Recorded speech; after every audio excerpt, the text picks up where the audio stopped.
Want to know why? Ask how. Howard the Humongous. In our last exciting episodes, trees had defied gravity, scraped the skies, and with 200,000 leaves per tree, had hogged up all the sunlight. You, a land plant, only a few feet high, were frantically trying to work around the edges of that light monopoly. To do it, you were attempting to invent new niches in which to survive. And to pull that off, you'd conjured up a miracle drink with which to lure another great gravity defier, arthropods who flew, insects. Which is odd because those flying arthropods were thieves. They plundered your precious chips in the sexual game, your grains of pollen. Now, what in the world is the point of attracting creatures who feast on your sexual devices and force you to radically overproduce them? You plants learn something. You stumble into it tiny step by tiny step, or do you invent it all at once in a series of big jumps, in lightning flashes of chemical creativity? We do not know yet. But you learn that by building flowers of specific shapes, you can fashion mazes. Mazes that will require an incoming insect to walk between walls of pollen balls and allow those balls to attach themselves to the visiting insect's exterior. Mazes that will only give a payoff of nectar or perfume if I, the insect, rub myself all over your pollen in a specific way. Mazes you can use to get me to reshape myself. Mazes riddled with riches you can use to resculpt my physiology, my psychology, and my habits. Meaning that if you lure me, an insect, to visit you, I will find you and your kind so richly rewarding that I'll coat myself in your pollen, then go off and visit another plant with a flower just like yours. I'll fly direct to another plant of your species.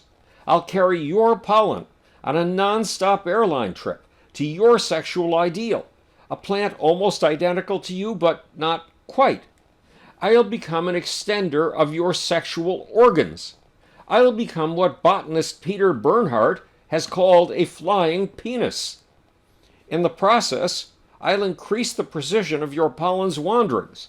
What's more, over time, I'll reshape myself to fit only you and your kind, meaning that I will guarantee express delivery of your sexual material to a waiting mate of precisely the sort you ache for the most. So you, the plant driven to the margins by the sunlight monopolists, by trees, will spend between 10% and 50% of your energy budget reshaping a now useless leaf into what looks like a counterproductive luxury, a flamboyant signaling device, a materialist display as flashy as any building in Dubai. You, the plant, turn a deliberately disabled, repurposed leaf into a marketing device that says, hey, don't waste your time and energy on my competitors. Don't diddle with other kinds of plants. Come over here and visit me. I've made extra pollen. Some pollen for my purposes, some for yours. All I ask of you is transport. I'm stuck here and can't move. I'm a plant. But you can do more than just walk. You can flit. If you act as my cargo shipper and take my pollen to the sexual centers of other plants, I will reward you mightily. This strategy is so astonishingly successful that it produces 369,000 new species of plants. Your big bet on consumerist, materialist excess and vain display is, as you've guessed, the flower. And yes, flowers are more diverse than every other group of plants, says Stanford University's Daniel Tucker, which means you flowering plants invented 369,000 new ways to make a living. You carved out 369,000 niches that never existed before. 369,000 new ways to suck up sunshine despite the ultimate sunlight hoggers, trees. But to repeat, Evolutionary breakthroughs do not just fashion new kinds of legs, wings, and brains. They do not just generate new forms of individuals. They often create something we overlook when we obsess on the origin of species. They create new networks of interaction, new teams.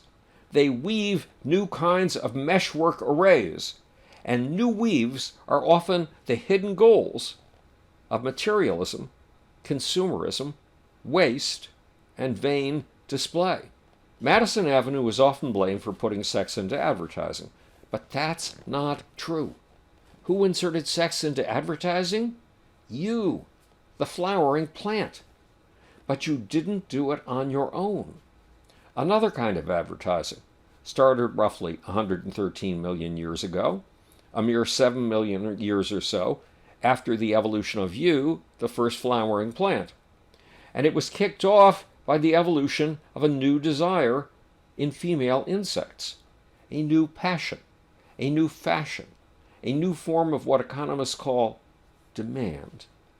As you'd expect by now, the female insects seized by this obsession craved materialism, consumerism, excess, and vain, wasteful display. And they were driven by that old hand at excess, that old sinner against the law of least action, that old creator of most action and then some, sex. These insect females were incredibly picky in their sexual appetites. They would only pay serious attention to a male if he gathered a backbreakingly hard-to-get perfume, one of 585 volatile compounds made primarily of terpenes and aromatics. A perfume mixed together from chemicals the male was forced to extract from the resin of tropical trees, from fungi, from rotting vegetation, and from leaves. Not just from one of them, from all of them, mixed, matched, blended, and combined. This life-complicating perfume obsession spread like an infection. And it wasn't limited to just one species. It showed up in the females of 3 kinds of insects: bees, wasps, and moths. Why did females of so many different species force males to go through this torment of chemical extraction? Was it for a down-to-earth practical reason? To provide food and shelter? To guarantee the necessities of life? Not a chance. The female insects demanded these rare scents for one purpose and one purpose only: the throwaway waste of sexual display, the sort of materialist, consumerist indulgence that allows British perfumer Clive Christian to charge $215,000 a bottle for his #1 Imperial Majesty perfume, and France's Baccarat to charge $6,800 a bottle for its Les Larmes Sacrées de Thèbes, the sacred tears of Thebes. But was this insanity the product of rabid capitalists creating false desires to enslave the masses? No. There were no capitalists anywhere in sight. This was nature on the wing. This was evolution doing its thing. Nature's longest possible path between 2 points. Nature's law of most effort. Nature's path of productive sin. What was the value of inflicting an impossible perfume hunt on innocent males? It appears that female insects demanded this chemical feat of labor to create an artificial and arbitrary form of competition. A competition that could allow the females to save their chastity for the males with the greatest ability to play the perfume game. 12 million years after the scent-obsessed female insect came forth from the maw of evolution, orchids hit on the same secret of advertising that we decry when marketers in Western society use it. Yes, once again, sex. Well, actually, pornography.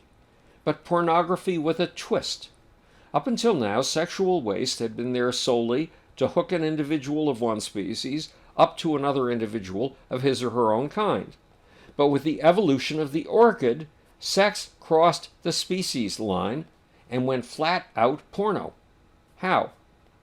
The female of the thynid wasp. Let it be known that she was available by standing on the top of a plant and lifting her head to the sky.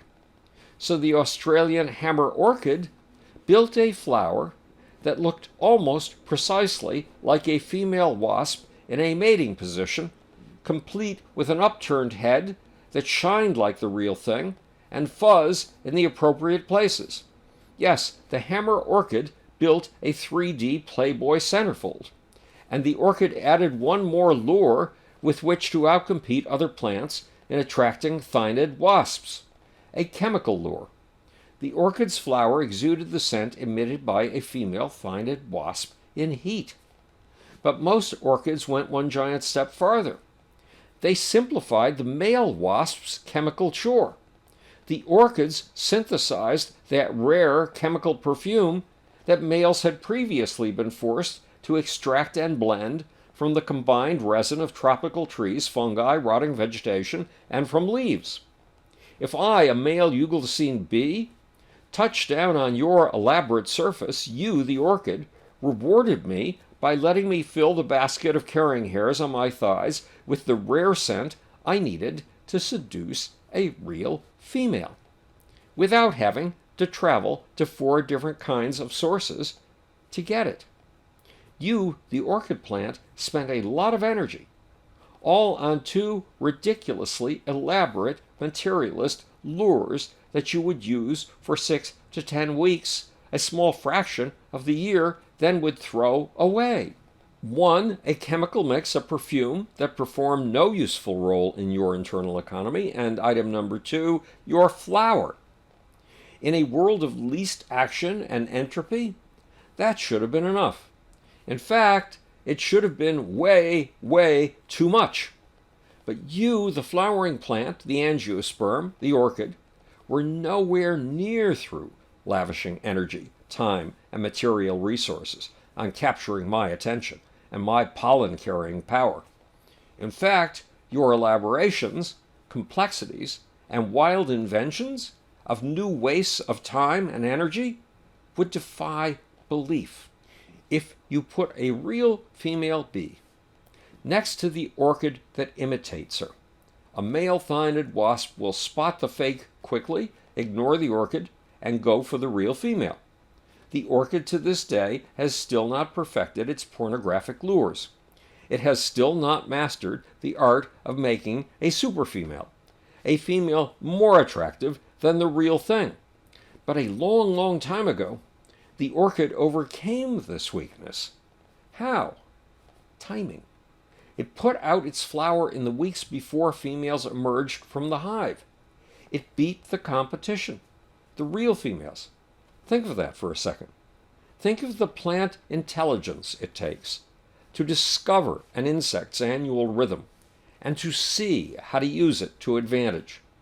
Think of all the trouble an orchid had to go to beat the clock, building a biological calendar, a timing mechanism that allowed it to accurately predict when the real females would emerge and to get ahead of that deadline. Think of the biomachinery, the biotechnology it takes to achieve timing with this precision. Then there is the creative panic with which flowers responded to the challenge of the trees.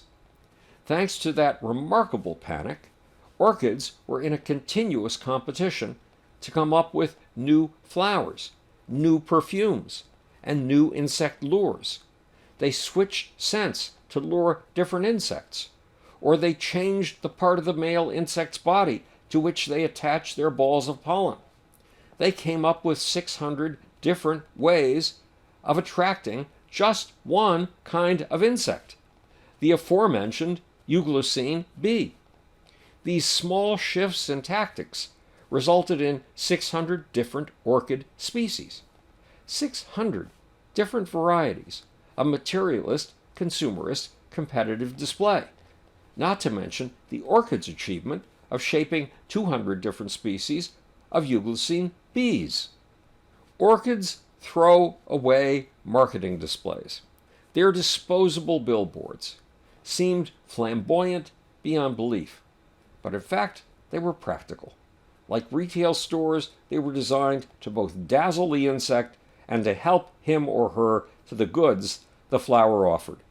Charles Darwin, who wrote an entire book on this subject, The Various Contrivances by which Orchids are Fertilized by Insects, says that the flower of every orchid includes an aircraft runway, a petal that is larger than the others and stands on the lower side of the flower where it offers a landing place for insects.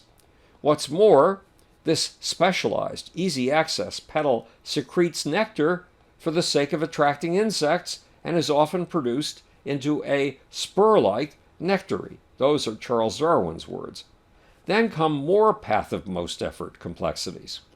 For example, now that the flower has made a deal with an insect to carry its pollen to a distant flower, it can go to extra lengths to forbid its own pollen from fertilizing its own eggs.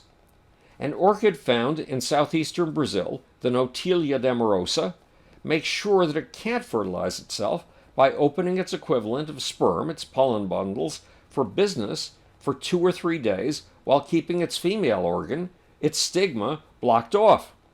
Then this Brazilian orchid fixes the pollen bundles so they can no longer be removed. It locks its pollen down so it can't be dispersed. And, says Charles Darwin, it opens, quote, a narrow slit in the stigmatic cavity, allowing pollen deposition. The message? Don't take the path of least effort. Don't take the easy route to sex. Do not let the male material you produce mate with your own female offspring. What's more, the Notilia nemorosa orchid backs up that self-fertilization prevention mechanism by producing pollen that is incompatible with its own egg. Why this extraordinary attempt to cancel out the path of least resistance and to take the riskiest and most difficult path, the most wasteful path imaginable, and to produce a masterpiece of materialism, consumerism, and gaudy, useless display? Why this absolute need to take the path of most effort and get out of your own sexual sandbox and reach out to a distant flower for the sake of differentiation, for the sake of one-of-a-kind offspring, for the sake of generating as many forms of stems and leaves as you can to suck up the sunlight that sifts between the greedy leaves of trees, and all for the sake of a cosmos driven to explore her potential, a cosmos on a quest, a cosmos using you as an antenna to feel out the flamboyant, the ornate, and the impossible, a cosmos that loves those who oppose her most. This is Howard Bloom, speaking to you from the future. It's your job and my job to make. Or, want to know why? Ask how. And now for the sleazy, slimy, seditious, sibilant, sucking little off button.